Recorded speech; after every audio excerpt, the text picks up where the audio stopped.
One of the most impressive of the speakers you're going to be hearing from is our next presenter. He has lived the history of the American military since basically 1945, when as a seaman in the Merchant Marine, shortly after World War II ended, he began his service to our country, which involved the migration, which is not very common. In fact, it's almost unheard of, but I guess there are a few examples of it, where someone has gone from being basically the most lowly of enlisted personnel to a 4-star flag or general officer.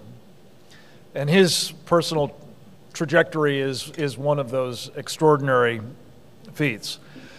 Admiral James A. Ace Lyons has served in a number of distinguished positions in the United States military, and for that matter in our government as well in uniform. He has been most recently, in his last position, the Commander-in-Chief of the U.S. Pacific Fleet, which, as he will almost certainly tell you, spans the largest area of operations in the world.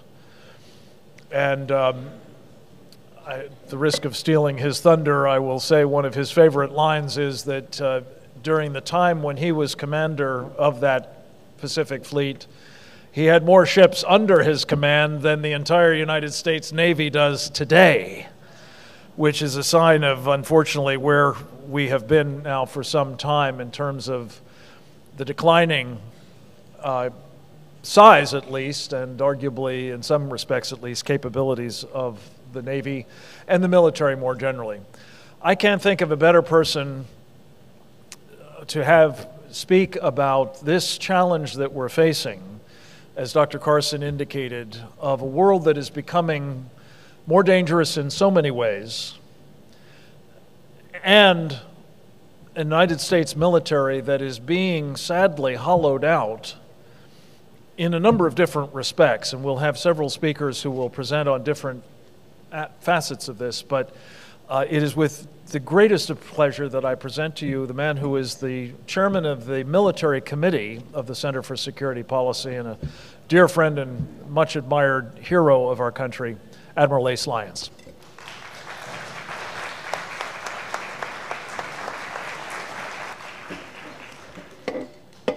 Well, it's nice to be with you all. You know, as Dr. Ben was talking, and he mentioned going down an alley with rats, it brought me back to my first ship that Frank mentioned in 1945. It was a tanker, the John D. Archibald. It was built in 1903, and it had rats on it as big as dogs. And when those rats left the ship, I knew we were in trouble. Well, let me say, I certainly appreciate you all being here, because by your presence, you send a signal that you recognize we have a major problem. And that major problem resides at 1600 Pennsylvania Avenue.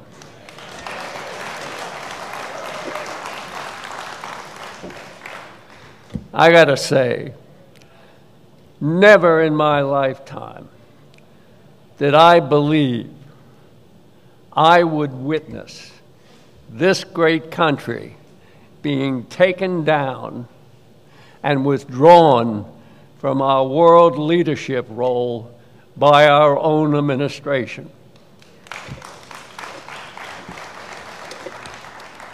Unbelievable. When President Obama declared he was going to fundamentally transform America, not many people understood what that meant. You know, if he loved America, if he believed in its greatness, and in its exceptionalism, why wouldn't you want to build on it? Well, you have to go back to his Marxist background, where his view is many of the world's problems have been created by America. So therefore, anything that undercuts America's influence and power is seen as being objectively progressive. Now, his strategy to implement is anti-American, anti-Western, but it's pro-Islam, pro-Iranian, and pro-Muslim Brotherhood.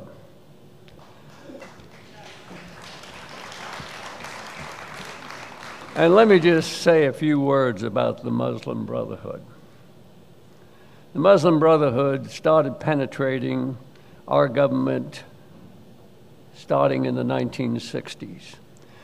Today, they have been able to penetrate every national security and intelligence agency in our government. They have carte blanche entree into the White House. They are institutionalized. They are welcome. And let me tell you, you have to wonder why. When their creed is to destroy us from within with our own miserable hands, substitute our Constitution with the draconian Sharia law, so why would a president embrace them? It makes absolutely no sense to me. So when you want to take a country down, the first thing you do is undercut the military. And that's where sequestration became the perfect storm for the Obama administration. You know, it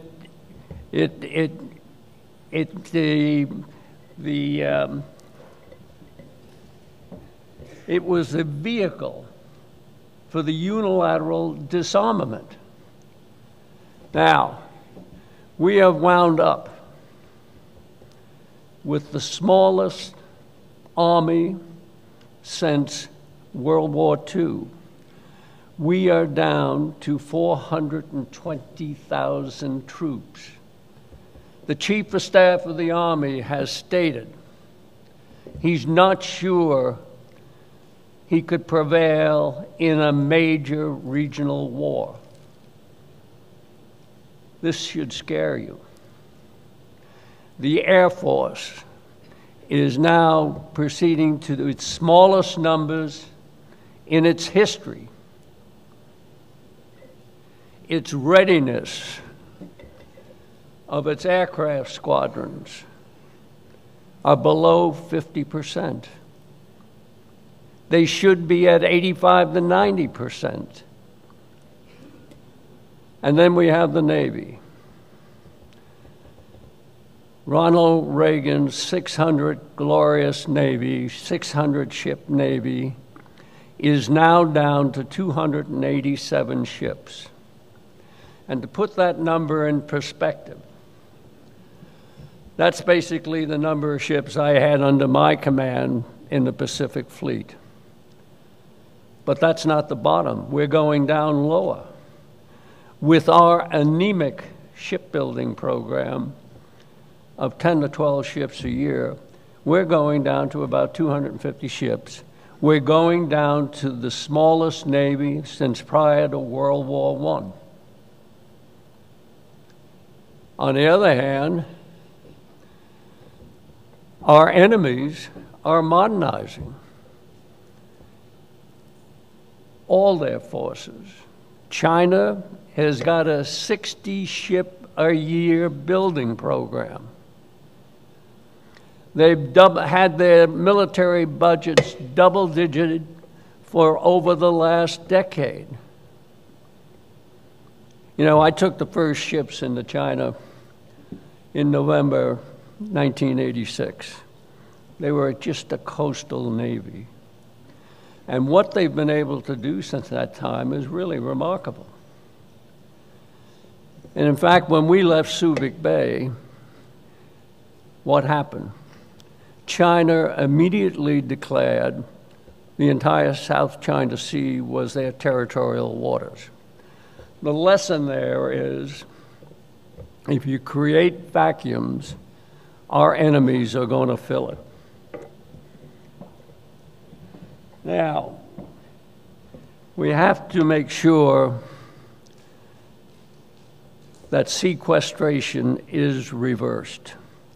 The budget cuts, the budget caps on our services must be removed. And you know, compounding the unilateral disarmament has been the social engineering that has been forced on our military forces. It has affected morale, unit readiness, unit integrity and cohesiveness, and most importantly, the will to win. Now, you've heard a lot about women in combat. Well, let me tell you, there are many viable roles for women in the military. Combat is not one of them.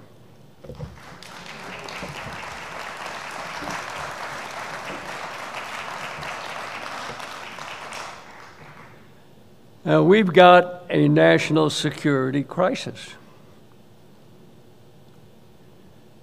Our nuclear forces have been allowed to atrophy over the last 2 decades, while every other nuclear power has modernized their forces. And you heard earlier today, North Korea launching a missile from their Gulf II submarine that they got from Russia. Well, of course, if they can launch it, soon you'll see one being launched by Iran. And mentioning Iran, I want to touch on the Iranian nuclear program and the framework that everybody is talking about. Now, I got to tell you, I don't even understand why we're negotiating with this evil rogue regime.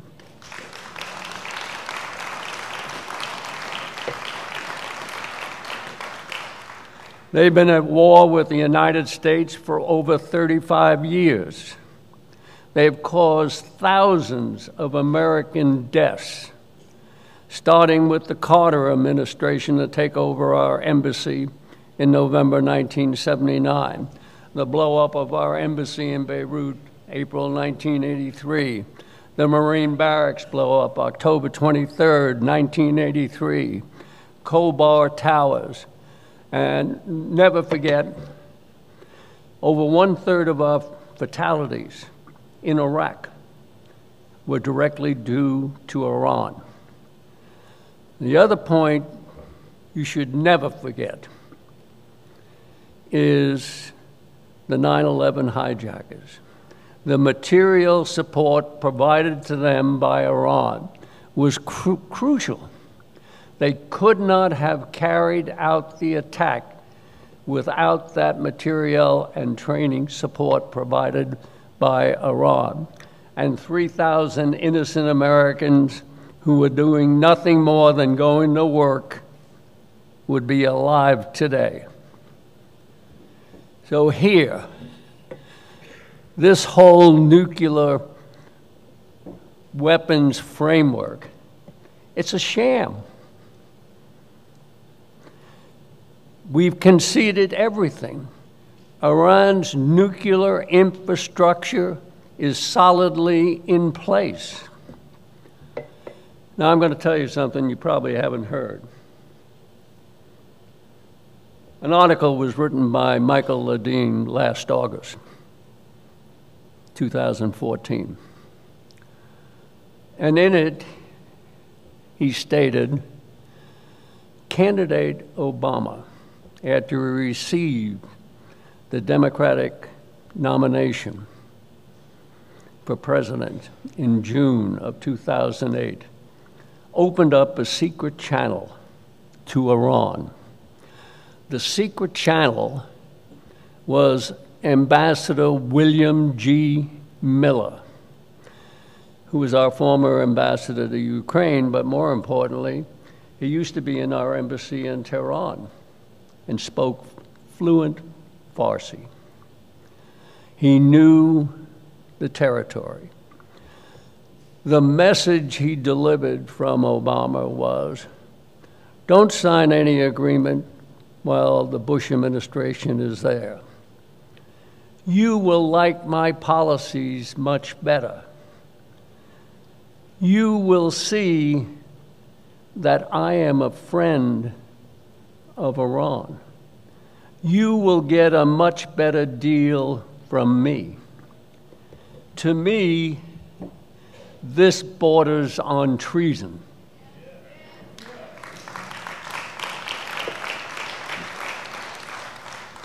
Here, thousands of Americans have lost their lives, and our president is telling them he's their friend. If that doesn't move you, nothing will. Well, unfortunately, the Iranian nuclear program, as it's now structured, will come into fruition. The only way to take it out, in my view, is with a military strike. And we have the capability to do that. We just don't have the political will or the right people to execute. Now, I want to touch on one other thing, two other things. I see Frank standing up doing his tap dance there. I want to touch on Libya and Benghazi. You know, the Libyan war never had to happen. Actually, Gaddafi was doing our job. He was going after the al-Qaeda militias. There was never a humanitarian crisis put out by our illustrious Secretary of State, Hillary Clinton. That wasn't it at all. So, in fact, Gaddafi was willing to abdicate. Truce negotiations were going on. My good friend, Rear Admiral Chuck Kubik, who is a retired civil engineer, was in Libya. He was part of the negotiations until after Hillary met with a Muslim Brotherhood representative in the Paris Westin Hotel and canceled the truce negotiations and proceeded to press for this war over the objections of all our intelligence and military commanders, knowing the disaster that would happen. And that's what's running to be the next president of the United States.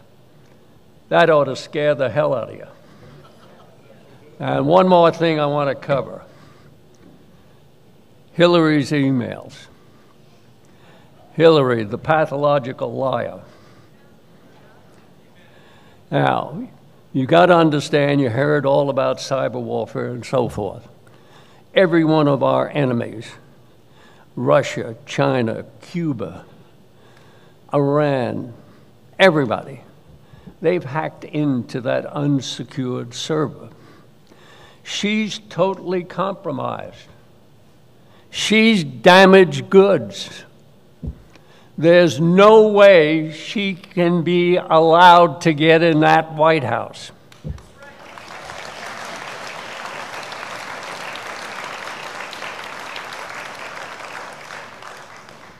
Now, I'll tell you one other thing while Frank's doing his tap dance.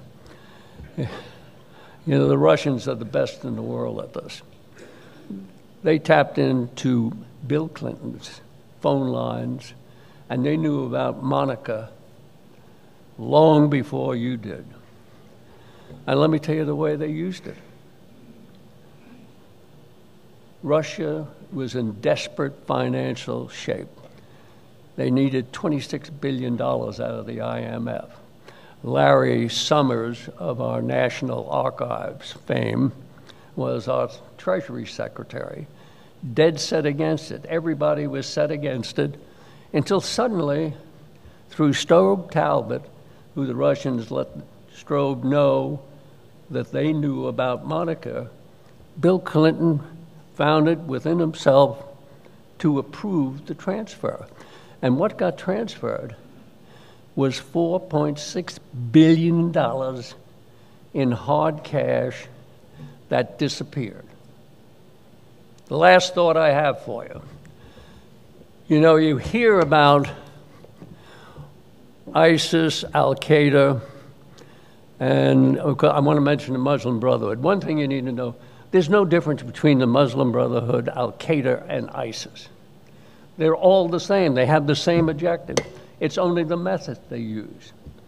So when we have all these sympathizers here and who want to join the fight in Syria and Iraq, don't detain them here.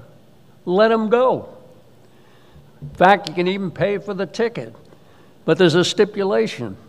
They're never coming back, and they lose their citizenship.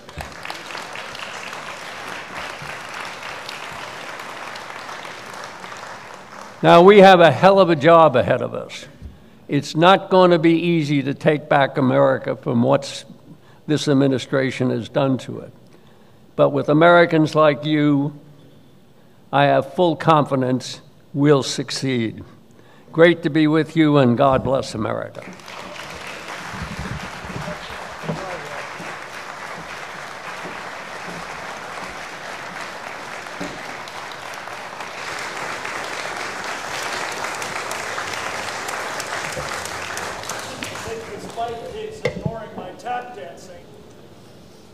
First off, thank you for your service to our country.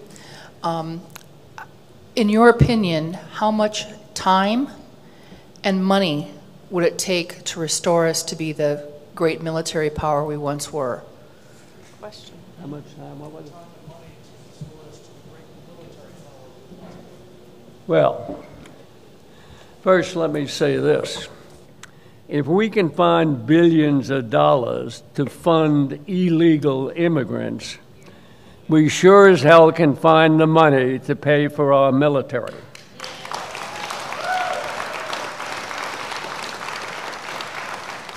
It's not going to happen overnight. I just did an op-ed last week that came out. You know, you hear about the Navy saying, well, we need a 300-ship Navy. We actually need a 400-ship Navy. It isn't going to happen overnight. But we've got to start. We've got to restore. The first thing is restoring our readiness. We have to restore the readiness. We have to get rid of sequestration. We have to reverse the social engineering. Just that in itself will boost our readiness. But we're talking probably 10, 15 years. It's not going to happen overnight. So I can tell you when I was the commander of the 7th Fleet Logistic Force under Carter, and in those days, you know, he took an 800-ship Navy and drove it down to 400 and something. But the big force equalizer was threat-oriented ordnance. We only had 3 days' worth left under Carter, and then we reverted to iron bombs. We're not quite there, but we're approaching there. So, great to be with you all.